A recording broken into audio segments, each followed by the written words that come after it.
Hola a todos, en esta ocasión hablaremos sobre un tema que compete a la docencia, el cual es la secuencia didáctica bajo el enfoque de la socioformación.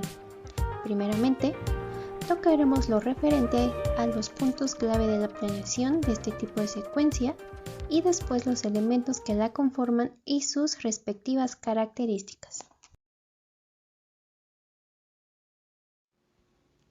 Secuencias didácticas y socioformación.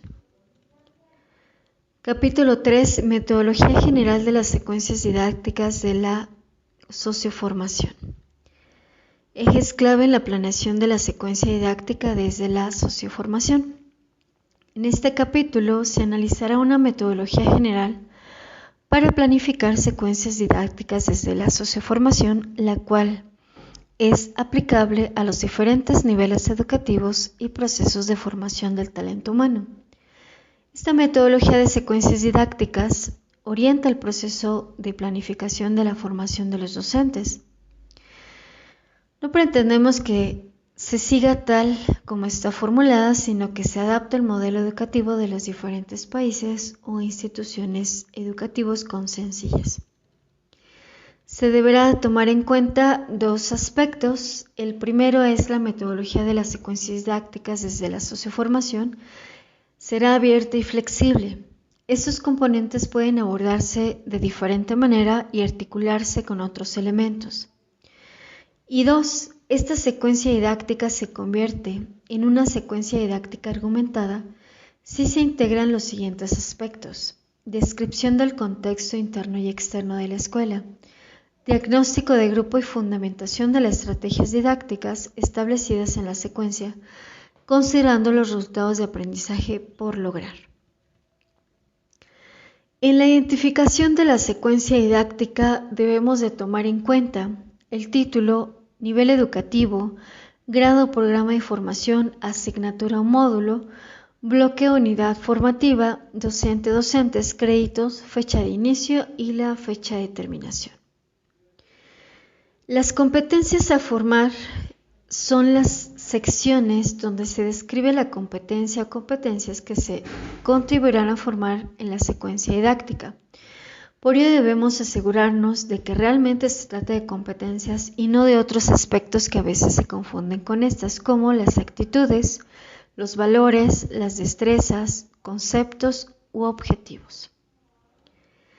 Se debe de tomar en cuenta que la secuencia didáctica contribuye a formar una o varias competencias completas en un nivel de dominio determinado, que la secuencia didáctica contribuye a formar uno o varios aspectos de una o varias competencias y la redacción. En los resultados del aprendizaje son las metas concretas de formación que deben lograrse con el desarrollo de las competencias durante la secuencia didáctica. Estas dan cuenta de los desempeños específicos y bien delimitados que deben demostrar los estudiantes en la secuencia didáctica. Se pueden omitir cuando las evidencias e instrumentos de evaluación son claros. La vinculación consiste en el establecimiento de relaciones con otras asignaturas o módulos. En este punto se tiene que tener en cuenta el contexto planteado y posteriormente formularse acciones concretas que muestren cómo se relaciona con otras asignaturas. Una de las ventajas más importantes es que una misma evidencia puede funcionar para la evaluación en varias asignaturas, lo cual facilita el trabajo de evaluación docente. Las actividades son las acciones que se proponen para lograr los resultados de aprendizaje y evidencias. Buscan resolver el problema del contexto. Es importante que estén articuladas entre sí para que haya interdependencia y contribuyan a la resolución del problema planteado. Cuando existen varias actividades, estas se deben organizar por orden con el fin de mejorar su organización. Algunos ejemplos pueden ser: de acuerdo al proceso, al enfoque del proyecto o de acuerdo a las bases de un proyecto socioformativo. Es importante tener en cuenta que las actividades se deben articular con acciones de apoyo directo del docente o bien con acciones de trabajo independiente, que son las actividades del alumno, el cual realiza por su propia cuenta fuera del apoyo. En todos los niveles educativos hay actividades de este tipo, pero es de especial importancia en la educación superior, donde se obliga a implementar este tipo de actividades, que a su vez deben de ser complementarias. Una de las cuestiones a tomar en cuenta en el diseño de actividades es que deben describirse con sencillez, pues deben orientar a su realización articulando una o varias estrategias, como por ejemplo los proyectos socioformativos, el aprendizaje basado en problemas, el estudio de caso, la cartografía conceptual, aprender sirviendo a la comunidad, el trabajo colaborativo, entre otros. Todas estas estrategias tienen en común el trabajo colaborativo y la resolución de problemas. Existen otras estrategias que pueden emplearse, pero es fundamental tener en cuenta que se deben de adaptar, articular y complementar para la resolución de un problema, promoviendo el aprendizaje de las competencias. Normas de trabajo. Al inicio de las actividades deben acordarse.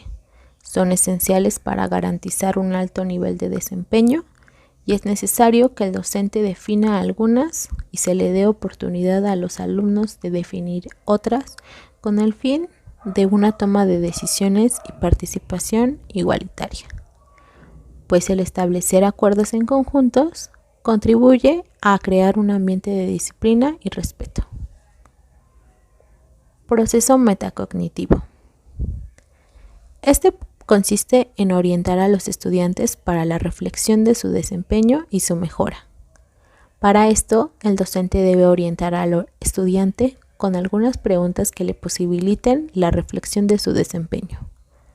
Se realiza antes de las actividades con el fin de comprender lo que se hará, tomando conciencia de cómo actuar de mejor manera. Este proceso busca que se corrijan los errores, favoreciendo logros e identificando áreas de oportunidad y mejoramiento. Evidencias. Otro punto a tener en cuenta en la planeación son las evidencias. Estas son las pruebas concretas que demuestran o no el logro de los resultados de aprendizaje y permiten conocer el desarrollo de las competencias logradas. Son los productos tangibles, como por ejemplo mapas, informes, ensayos, etc. Podemos decir que sin estas no se puede comprobar el aprendizaje, pues es la manera en la que se evalúa y se determina el logro. Ahora, casi por último, les hablaré sobre los instrumentos de evaluación. Si bien son herramientas que nos permiten dar un valor a los logros y desempeño de los alumnos. En el caso de la evaluación de las competencias, es un proceso continuo que se lleva a cabo durante la realización de las actividades de aprendizaje, lo cual quiere decir que no va al final, como estamos acostumbrados. En sí, se piensa primero en el final. La evaluación dirige la formación. A partir de ello se diseñan las actividades. Esto incluye los siguientes puntos. Primero, las evidencias, lo que indica lo que se va a evaluar. Debe de haber un instrumento para cada evidencia. Segundo, ponderación, la que puede ser por puntos o por porcentaje. En tercer lugar, los indicadores, que son los puntos o elementos que determinan el desempeño de los alumnos. Y, por último, la retroalimentación, donde se explica el cómo se obtiene lo que se espera y se da a lo largo de toda la secuencia.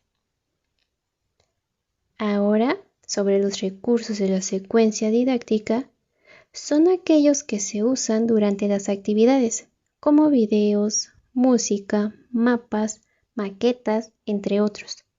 Sin embargo, estos deben de ser coherentes con las actividades de aprendizaje y el proceso de evaluación. Ahora que ya retomamos elementos importantes sobre la secuencia didáctica bajo el enfoque de la socioformación, comprendemos el proceso de su planeación y la complejidad de dar coherencia en todo el proceso de aprendizaje, centrado en el alumno y sin olvidar al docente como facilitador y guía. Es un arte poder diseñar bajo distintos enfoques y por ello debemos seguir aprendiendo como docentes.